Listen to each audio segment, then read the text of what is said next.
residentes! Vamos dar início então à nossa primeira aula, onde a gente vai trabalhar com a introdução ao ciclo de vida dos projetos e o nosso ciclo PDCA, certo? Então, o que é, inicialmente, o que é o planejamento? O que é planejar? É uma forma ali da gente prever e tomar decisões futuras, onde metas são estabelecidas e utilizamos os processos e insumos para efetivá-las. Então, o planejamento de obras, de forma geral, é exatamente isso. A gente tem que fazer a previsão, previsionar o que eu vou ter de interferências, o que eu posso ter de processos lá na minha obra e também fazer o previsionamento de materiais e mão de obra, inclusive.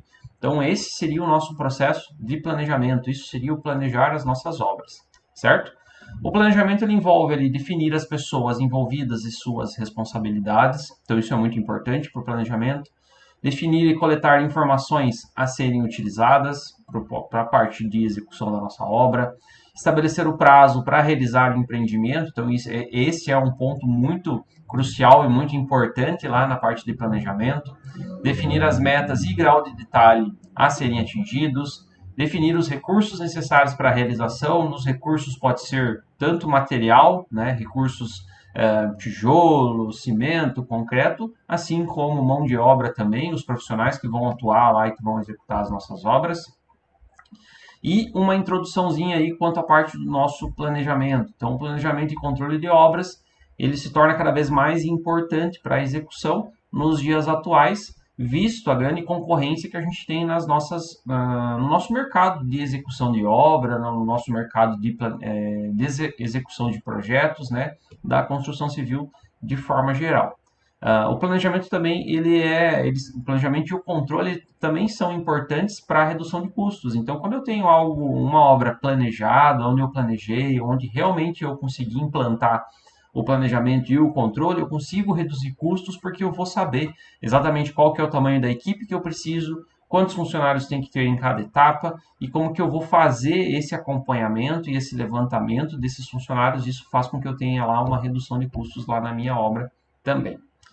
Para o gestor público, essa parte de planejamento de obras, ele é muito importante, porque a gente vai estar trabalhando também, né, assim como se eu estivesse trabalhando no privado, com recursos que são finitos. Então, eu não consigo, muitas vezes, quando eu tenho um planejamento errado, quando eu tenho um orçamento errado, eu tenho grande dificuldade, às vezes, de conseguir recursos adicionais, conseguir fazer aditivos, e a parte de planejamento é muito importante para que eu tenha lá esse bom andamento lá das minhas obras.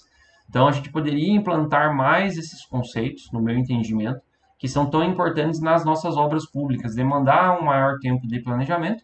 Isso facilitaria também o processo de acompanhamento, o processo de fiscalização, que muitas vezes acaba não acontecendo esse processo, porque inicialmente a empreiteira apresenta lá um cronograma que muitas vezes não é execuível, acaba não sendo possível de executar, e a gente acaba fiscalizando uma obra com um cronograma que não é real, não é o cronograma exato lá do empreendimento, e muitas vezes isso dificulta lá na parte de planejamento, até mesmo da parte de fiscalização por parte dos fiscais. Planejar ele é uma exigência para se ter sucesso nos nossos empreendimentos, e uma coisa que eu observo é que nas obras públicas muitas empresas deixam isso de lado. Aqui tem só um exemplo, né, da importância do planejamento. Lá na China foi construído um arranha-céu ali de 57 andares num tempo recorde de 19 dias. E tudo isso parece estranho e parece, né, nossa, isso aí nunca iria acontecer no Brasil. Mas para você realmente implantar um empreendimento desse porte, um prédio, né, com 57 andares, tudo isso deve ser feito com um grande planejamento. E por que a gente não faz isso nas nossas obras e principalmente nas nossas obras públicas? Por que a gente tem tantas paralisações? Por que a gente tem tantos problemas muito direcionados e ligados com a parte de planejamento? Essa é uma pergunta que eu faço para vocês e que a gente não consegue responder ela de forma fácil. Por que eu não faço isso? Se a gente for conversar com vários gestores, muitos deles vão dar diversas desculpas e dizer o porquê que a gente não implementa, mas principalmente seria a falta de recursos, falta de pessoas habilitadas e qualificadas para executar esse tipo de controle lá nas nossas obras públicas. A gente tem vários softwares que podem auxiliar e ajudar lá na parte de planejamento. Temos aí softwares para a parte de orçamento, softwares para a parte de planejamento e controle. E aqui eu trago uma lista de alguns deles que eu acho que são importantes e além desses que estão aqui, tem vários outros, né? Tem, por exemplo, o Volare da parte de orçamentação, o Project, que é um software muito bom, muito interessante na parte de planejamento. As licenças do Project você consegue comprar na internet elas com uma facilidade bem grande, com valores super acessíveis, aí na faixa de 100, 150 reais você já consegue comprar uma licença original, oficial do Project.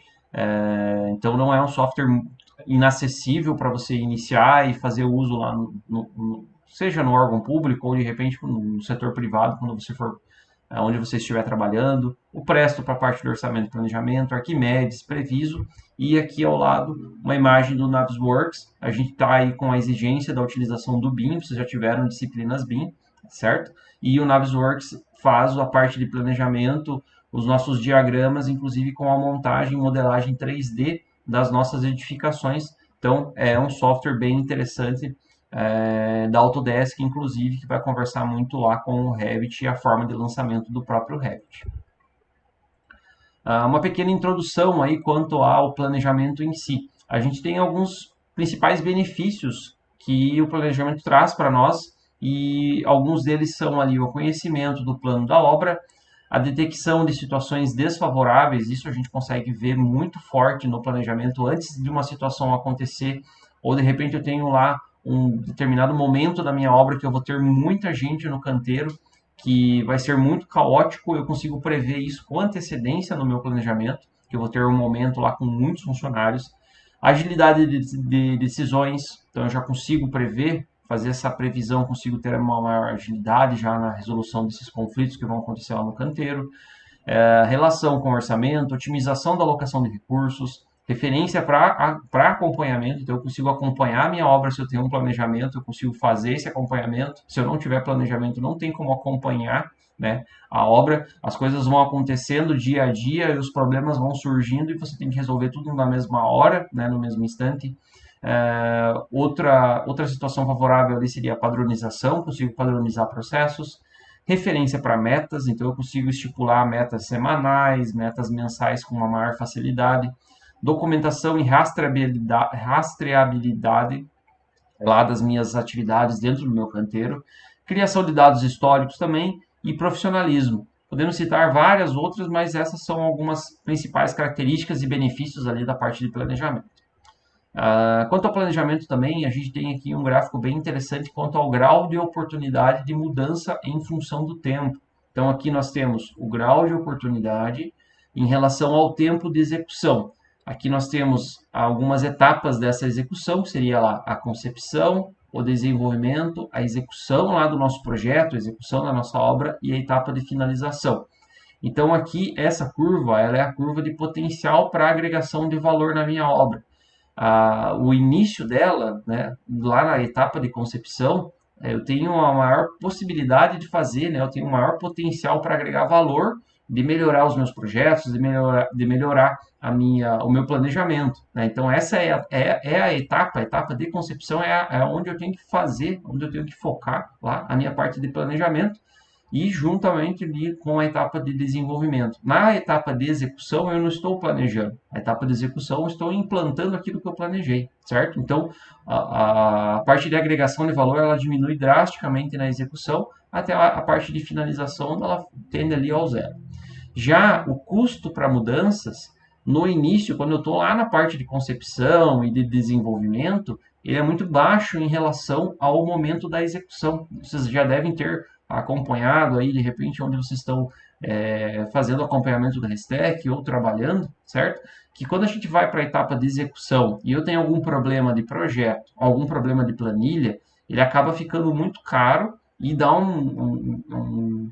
de repente um problema ali na quantidade de horas a mais que você vai ter que trabalhar para resolver aquele problema quando falta uma composição ou a composição foi inadequada. Então, a etapa correta do planejamento para você realmente fazer, implantar alguma alteração, é na etapa de concepção e desenvolvimento, não na etapa de execução.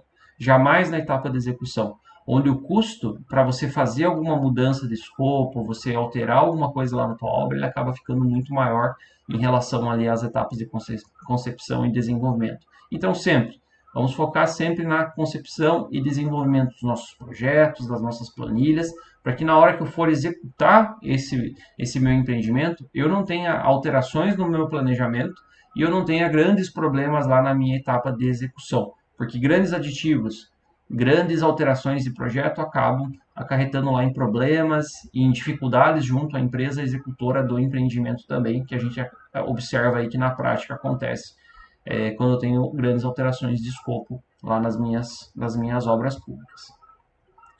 A gente consegue ver que algumas deficiências ali das empresas também impactam lá nessa nossa questão de planejamento. Então, algumas construtoras elas se esforçam para gerar ali cronogramas, para aplicar essas programações semanais de serviços, e algumas outras, a maioria delas, pelo menos que a gente observa, que já trabalharam comigo aqui, inclusive na UEPG, que a experiência do profissional ela já é o bastante para executar esse planejamento, esse controle lá dentro do canteiro de obras. E, na verdade, isso acaba que não funcionando. A gente consegue ver claramente que a empresa que tem lá aquela pessoa que é o tocador de obra, que não planejou nada e que diariamente faz pedido de material e sempre está faltando alguma coisa no canteiro, que nunca a obra está correndo como deveria, sempre a obra está com algum problema grave lá de execução. Então, existem empresas que planejam, mas fazem esse planejamento mal, empresas que planejam bem, mas que não realizam o controle, já vi isso acontecer, e empresas que funcionam na base do total improviso, da improvisação, que é o pior cenário possível para a construção civil e tende ao amadorismo. Então você acaba não tendo controle nenhum de quanto você gastou, aonde que você implantou, quantos funcionários você deveria ter, se o funcionário está produzindo o que ele deveria. Então você está lá praticamente trabalhando no amadorismo, tocando uma obra sem saber conseguir responder nenhuma dessas perguntas aí na hora da execução.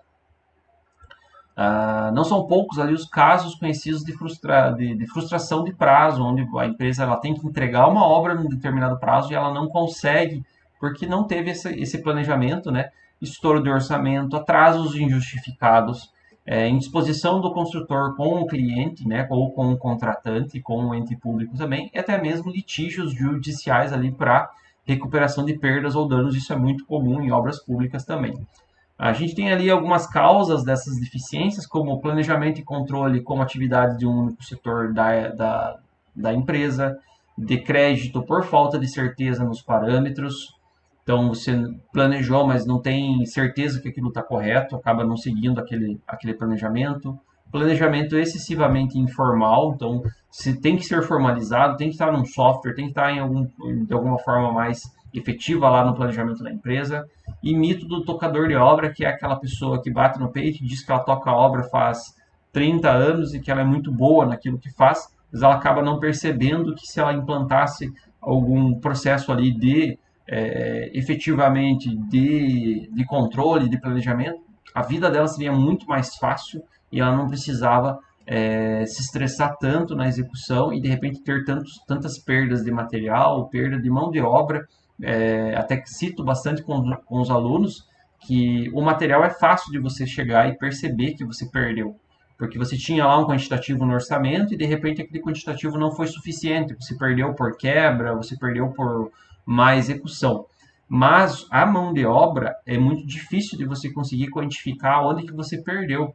Então, se você tem lá um planejamento e você sabe que, por exemplo, o pintor tem que ter um rendimento de 200 metros quadrados de pintura no dia para efetivar e para fazer aquele serviço da sua obra, e o pintor não está rendendo quanto ele deveria, se você não tiver um planejamento, você não vai saber nunca qual que é o rendimento e se o pintor está rendendo quanto deveria ou não. E essa perda é uma perda muito, muito grande. É só a gente ver, por exemplo, uma folha de pagamento das empresas de obras grandes aí, gira em torno de 150 mil, 200 mil reais mês, e se você não tiver um controle da produtividade, você acaba perdendo muito dessa produtividade e é um dinheiro muito grande que acaba indo fora e você não percebe, é muito difícil de perceber, na verdade.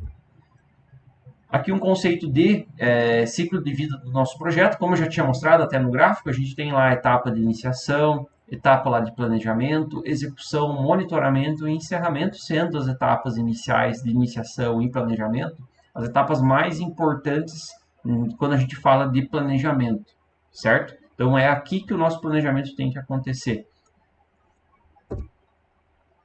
Quanto ao ciclo de vida da nossa edificação, do nosso projeto, a gente tem também lá as nossas entradas, isso até pelo próprio PMBOK. Tenho lá as minhas entradas, o meu processamento e os meus resultados. Então, tenho lá a minha etapa de iniciação, planejamento das etapas sucessoras, que seria lá um controle e execução. Então, eu consigo já ir fazendo o controle, inclusive, do meu planejamento e vice-versa, né? Controle da execução e a etapa de encerramento. O PMBOK é um dos materiais aí mais conhecidos, o pessoal cita muito na parte de planejamento de projetos, né, de forma geral. Ele não é um material feito só para construção civil, mas existem aí MBAs e muitas outros sistemas de pós-graduação que trabalham muito com o PMBOK para efetivação desses conceitos de planejamento e controle de obras, certo? Quanto ao ciclo de vida lá das nossas edificações, a gente tem aqui alguns estágios, estágio 1, estágio 2, estágio 3, estágio 4, e a somatória lá dessas minhas atividades chega no 100% com a finalização lá da minha execução. Então, praticamente funciona dessa forma lá o meu ciclo de vida. Então, eu tenho lá a etapa de iniciação, como eu falei para vocês, onde ela vai trabalhar muito mais no início, lá nesse meu primeiro estágio da execução. Na etapa de planejamento, o foco lá desse meu planejamento é junto ali com a iniciação e tem um ápice junto com o desenvolvimento. Já no processo de implantação, eu faço só o controle lá da minha execução. Então, o ideal é fazer esse controle desde o início, vou controlando iniciação, controlo o planejamento. Já a minha etapa de execução, ela vai ter um foco muito mais na implantação, certo? Quando eu começo realmente a implantar o meu empreendimento, e o encerramento ali onde eu faço fechamento lá da parte de documentação, faço lá a guarda dessas documentações que são muito importantes, e eu tenho lá também a parte de encerramento funcionando junto, principalmente com a parte de controle e execução no finalzinho, para que eu tenha tudo documentado, tudo guardado, tudo à mão quando eu preciso de alguma informação das minhas obras. Isso é muito importante para a obra pública, mas para a obra privada, particular também. As pessoas acham que só na obra pública que eu tenho que gerar muitos documentos e guardar informações, mas as empresas de sucesso, que são grandes construtoras, elas utilizam esses dados de obras executadas, de obras anteriores, como um material auxiliar ali quando vai trabalhar com o planejamento das obras sucessoras, certo? Então, essa parte de encerramento também é muito importante na concepção do nosso planejamento. Então, nós temos lá o estágio 1, concepção e viabilidade, onde eu vou ter lá definição do escopo, formulação do empreendimento, estimativa dos custos, estudo de viabilidade, como vocês já até viram em outras disciplinas aí do Restec, identificação da fonte orçamentária, anteprojeto e projeto básico para execução. No estágio 2, eu tenho lá o detalhamento do projeto, onde eu tenho orçamento analítico, que é aquele orçamento feito pela SINAP, principalmente, né? O planejamento, que seria a elaboração do cronograma da obra, com definição de prazos a serem executados, marcos temporais com lapso temporal. Projeto básico, onde tem lá projeto executivo, detalhamento de todas as minhas, de todos os meus projetos, inclusive o Tribunal de Contas, ele pede para a gente o projeto básico, né? Não dá para a gente confundir projeto básico com sendo algo simples, algo simplificado, mas o projeto básico é aquilo que é primordial para a execução, então preciso dos projetos arquitetônico, estrutural e todos os outros complementares, então esse termo básico às vezes gera um pouco de dúvida até nos alunos, mas é muito mais um projeto completo do que um projeto simplificado, né? Esse termo ele quer dizer para nós. No estágio 3, nós temos lá a obra civil, a execução dela efetivamente, montagens mecânicas e instalações, controle de qualidade, administração contratual, que é o que a gente faz efetivamente quando estou trabalhando lá com a fiscalização, e a fiscalização de obras e serviços. No estágio 4, lá na etapa de finalização, a gente tem lá o comissionamento, que seria a colocação de funcionamento e testes de operação do produto final. Esse termo comissionamento, inclusive, aparece bastante na bibliografia. inspeção final, lá com os nossos termos de recebimento, transferências de responsabilidades, onde eu passo a obra para o contratante, liberação de retenção contratual, resolução das últimas pendências, sempre tem alguma questão documental, alguns documentos que podem faltar, termo de recebimento provisório definitivo, que vocês já viram aí em outras disciplinas também, a importância do termo de recebimento, se não me engano lá com o professor Hamilton, né, no início lá das nossas disciplinas do restante. A etapa de controle seria lá o controle de mudanças do escopo, controle de qualidade, acompanhamento e revisão do nosso progresso, da nossa edificação, relatórios de acompanhamento, encerramento contratual, encerramento da administração também e resposta aos desvios que foram aparecendo lá no nosso escopo. Quanto às fases ali de um projeto mal sucedido, eu consigo citar aqui aquela fase inicial, quando você pega o teu projeto, aquele entusiasmo, né? Estou iniciando uma obra, estou super entusiasmado quanto à execução dela. Aí quando você não tem planejamento, logo surge a desilusão, você fala, puxa vida, o planejamento aqui falhou, a planilha não está legal, os projetos estão com problema. Depois daquela desilusão vem o pânico, sempre vai ter a busca por culpados, né? De quem que é a culpa disso daqui tá dando errado. E, assim, por experiência, não existe muitas vezes o culpado. E depois que você inicia uma obra, não tem como você ficar culpando alguém. Você tem que resolver os problemas, porque a obra não vai ser paralisada para você culpar alguém e dizer que a culpa, olha, a culpa foi lá de quem elaborou a planilha, a culpa foi de quem elaborou os projetos, a culpa foi da licitação dos projetos. Essa etapa aqui você vai ter que realmente resolver os problemas. Na sequência, sempre existe aquela vontade de você punir quem realmente está trabalhando no projeto e dizer que a culpa é dessa pessoa, e exaltação aos não participantes, porque quem não participa, né, de um projeto furado, obviamente que não é ele que vai gerar algum problema lá na execução. Então, geralmente a punição vai vir sempre para quem está executando, né, para quem está fazendo acompanhamento. Então, a dica que eu dou é sempre proteger o planejamento, proteja o plano, porque ele que vai dizer para você aquele norte, como as coisas devem acontecer. Então, sempre cuidar do planejamento para ele ocorrer da forma adequada. Aqui tem um conceito de melhoria contínua, que é o ciclo PDCA. Talvez vocês já tenham ouvido falar na graduação sobre o ciclo PDCA, mas ele é um ciclo muito interessante e importante que a gente utiliza até mesmo na parte de planejamento. Então, ele foi elaborado lá na década de 1930, nos Estados Unidos, por um estatístico, né, o Walter Schwartz. Então, ele é um método muito interessante e que faz com que a gente sempre esteja olhando para o nosso planejamento um passo à frente. Então, eu faço lá o planejamento, eu faço a ação, né? Faço a execução, faço a checagem e faço o agir, que seria você resolvendo de repente aquele problema que desvirtuou o teu planejamento. Então, é sempre um ciclo infinito. Então, eu planejo, eu faço, eu checo, e quando eu tenho algum problema de execução, eu tomo uma atitude. Quando eu não tenho um problema de execução, eu volto ao início do meu ciclo PDCA, certo? Então, é uma ferramenta ali para agregar qualidade nos empreendimentos.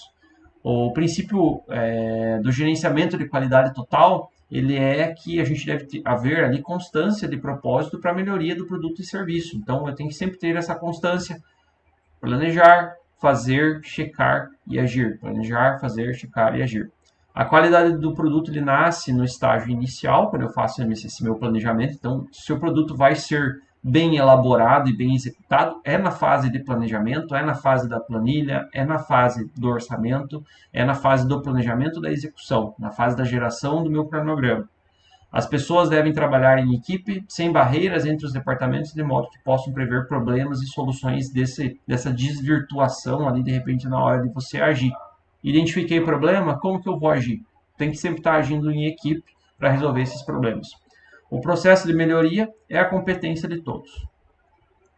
Então, nós temos aqui, né, o P de planejar, o D de fazer, desempenhar, o C de check, checar, controlar, e o A de act, agir e atuar. Inclusive aqui referenciado essa figura lá do livro do Matos, um livro muito bom aí da parte do planejamento de obras, aí, a segunda edição de 2019.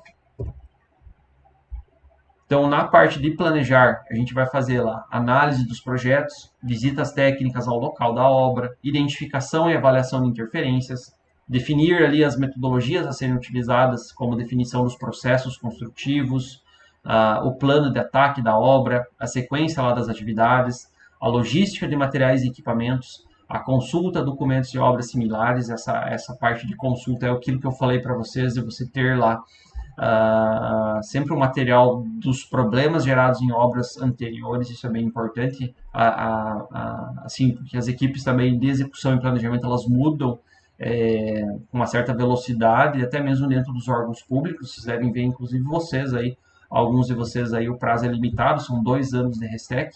Posteriormente, pode ser que vocês não continuem aí no órgão onde vocês estão trabalhando. Então, essa parte de definição das metodologias com estudos anteriores é muito importante. Gerar o cronograma e programação, né? Então, isso são etapas bem importantes também. Desempenhar, né? Seria ali a parte de realmente efetivar, né, aquele planejamento. Corresponde a explicitar a todos os envolvidos o método a ser empregado, a sequência das atividades e a duração prevista, e tirar dúvidas da equipe. Executar a atividade, né, como planejado no período em questão. Checar, aferir o que foi realizado, consiste lá em levantar todos aqueles dados de campo, verificar se aquilo que foi planejado realmente foi executado e comparar o previsto com o realizado. Então, eu tenho lá a previsão daquilo que eu deveria fazer e eu tenho que comparar com o que foi realizado para, assim, eu poder agir na sequência e resolver aqueles problemas que vão, porventura, aparecer lá do meu mau planejamento. Então, a etapa de agir, a gente vai verificar lá se os resultados obtidos no campo desviam do planejado. Então, se desvia, eu vou ter que ter algumas ações corretivas, certo? Com a finalidade ali preventiva. Então, as causas do desvio, elas devem ser investigadas e analisadas com detalhe. Então, se eu tive um problema lá no meu projeto, ou tive uma falha, por que aquilo aconteceu? Eu tenho que ter essa resposta, tenho que conseguir responder para que na sequência eu não tenha esse mesmo problema, certo? Nos casos em que o planejamento não apresenta grandes desvios, esse quadrante deve ser visto como uma oportunidade para que as equipes elas pensem na possibilidade de redução do prazo da obra, e caso você tenha algum problema nessa etapa, é a etapa que realmente você vai ter que realmente rever aquilo que foi planejado e agir em cima daquelas situações. Opiniões de todos os envolvidos são importantes para identificar oportunidades de melhoria também. Então, sempre envolver toda a equipe.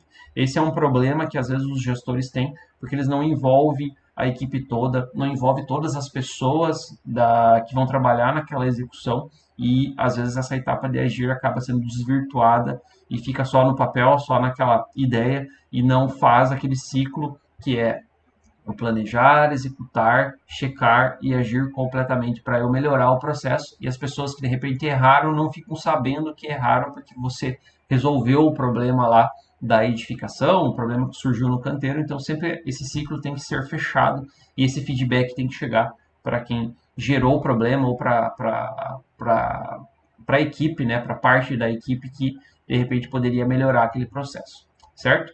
Espero que vocês tenham aprendido alguns conceitos iniciais junto comigo aqui.